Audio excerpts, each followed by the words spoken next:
Naruto और bleach के बारे में तुम में से बहुत लोगों ने तो सुना ही होगा एंड तुम में से बहुत लोगों ने नारुतो और ब्लीच को अभी तक देख के फिनिश भी कर लिया होगा। लेकिन तुम में से कितने लोगों को अभी तक ये पता है कि नारुतो और ब्लीच एक्चुअली में इंस्पायर किससे हुआ या फिर उसके मेजर जो इंस्पिरेशंस थे वो कहाँ से आए हैं। अब तुम में से बहुत लोगों को ये लगता होगा नारुतो और ब्लीच एक्चुअल में इंस्पायर होंगे ड्रैगन बॉल से। ये एक हद तक सही भी है। नारुतो और ब्लीच के राइटर टाइट कुबो, किशिमोतो सेंसे, उनकी तरह वन पीस के राइटर ओडा सेंसे को ले लो या फिर बहुत सारे और भी एनिमे के राइटर्स, उनका बहुत बड़ा इंस्पिरेशन अकीरा तोरियामा सेंसे है जो कि ड्रैगन बॉल के राइटर भी रह चुके हैं। लेकिन नारुतो और ब्लीच की स्टोरी की जो की पॉइंट्स है वो एक्चुअल में इंस्पायर्ड है एक दूसरे एनिमे शो से जो कि लिखे गए हैं एक ही एनिमे मांगाका से, एंड वो है none other than Yoshihiro Togashi sense.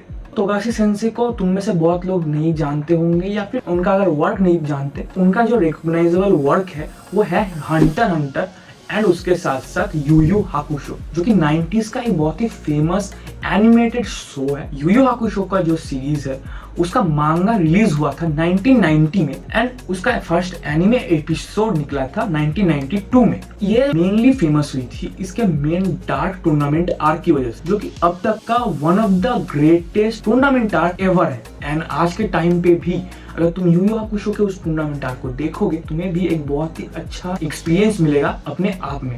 दूसरी तरफ हंटर हंटर जो कि 1998 में रिलीज हुई थी एंड उसका जो एनिमेटेड सीरीज वो एक्चुअली में 2 बार रिलीज हुआ है। पहला 1999 में निप्पॉन स्टूडियो के अंडर में एंड दूसरी बार हंटर हंटर 2011 में रिलीज हुआ हमारे मैड हाउस स्टूडियोज के अंडर में। मैड हाउस स्टूडियो के बारे में तुम में से बहुत सारे लोगों को पता ही है ऑलरेडी। मैड हाउस स्टूडियो वही स्टूडियो है जिन्होंने मॉन्स्टर, डेथ नोट, फ्रेरेन एंड ऐसे ही बहुत सारे रिकॉग्नाइजेबल वर्क्स को एग्जीक्यूट किया है। And Hunter Hunter basically famous है उसके यूनिक पावर स्ट्रक्चर को लेके एंड उसके यूनिक पावर स्केलिंग को लेके जो कि है नेम कह रहा हूँ। हंटर हंटर अपने यूनिक एडवेंचर स्टाइल के लिए भी बहुत ज्यादा फेमस है। चूंकि दोनों ही एनिमे के बारे में मैं सिनॉप्सिस दे चुका हूँ एंड तुम लोगों को नॉलेज भी आ चुका होगा, तो आगे बढ़ता हूँ मेन मुद्दे पे। अब मैं पहले ब्लीच की बात कर लेता हूँ। उसका पूरा जो स्टोरी है, पहले तो हमारे इचिगो उसको जैसे पावर मिला और सोल सोसाइटी हो गया, तुम अगर उसको ध्यान से देखोगे तो तुम्हें बहुत सारी सिमिलरिटीज उन दोनों के अंदर में दिखने को मिलेंगी। एंड उसके जो यूनिक विलेंस है जैसे कि हमारा आइजन हो गया, वो भी इंस्पायर्ड है एक खास विलेन जिसका नाम है शिनसुई। नहीं, हमारा कैप्टन शिनसुई की बात नहीं कर रहा हूँ, मैं बात कर रहा हूँ यू यू हाकुशो के एक विलेन शिनसुई के बारे में। इसके अलावा जो पावर लेवलिंग है, इनर डीमंस के बारे में, हमारे मेन प्रोटैगनिस्ट के अंदर इनर डीमंस है, सिमिलर टाइप के भी हिंट देते हैं। टाइट कुबो जो है वो इस स्टोरी लाइन से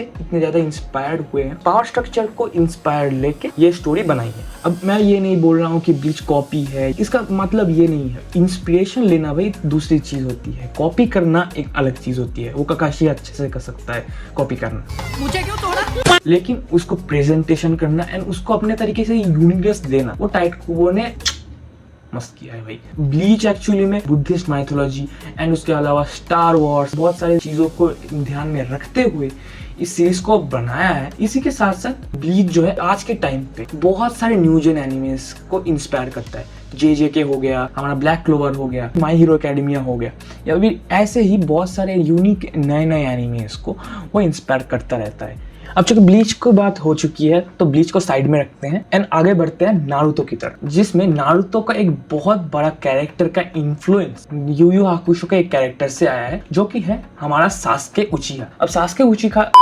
उचिहा का जो इन्फ्लुएंस है वो आया है यू यू हाकुशो के हिये नाम के कैरेक्टर से। यू यू हाकुशो में हिये का जो स्पेशल आई है जो गन से सारिंगन है वो उससे इंस्पायर्ड है। एंड इसके अलावा कुरापी का जो बैकग्राउंड स्टोरी आता है कि उसका क्लैन पूरी तरीके से डिस्ट्रॉय हो चुका था, फैंटम ट्रूप्स के द्वारा मैसेकर हुआ था एंड उनके आइज की वजह से जो है डिस्ट्रक्शन हुआ था। सास्के और इताची का जो ब्रदरली क्लैश है एंड उनका जो रिलेशनशिप है वो इंस्पायर्ड हुआ है किलुआ एंड उसके ब्रदर इलुमी से। एंड कुरापिका के जो आइज एक्सट्रीम इमोशंस के अंडर में आके स्कारलेट आइज बनते हैं, तो वो भी एक्चुअल में शारिंगन को एवेकनिंग को इंस्पायर किया है। एंड यू यू हाकुशो का जो एक साइड कैरेक्टर है शुजुकु, उससे इंस्पायर्ड होकर शैडो क्लोन जित्सु आया है। इसके अलावा यू यू हाकुशो में एक स्पेशल कैरेक्टर भी है जो कि है कुरामा, जिसका एक अलग फॉर्म जो कि स्पिरिटेड फॉक्स होता है, उससे इंस्पायर्ड होकर नारुतो में कुरामा के कैरेक्टर को बनाया गया है, कुरामा 910 फॉक्स को बनाया गया है। जहाँ पे नारुतो और ब्लीच जैसे एनिमेस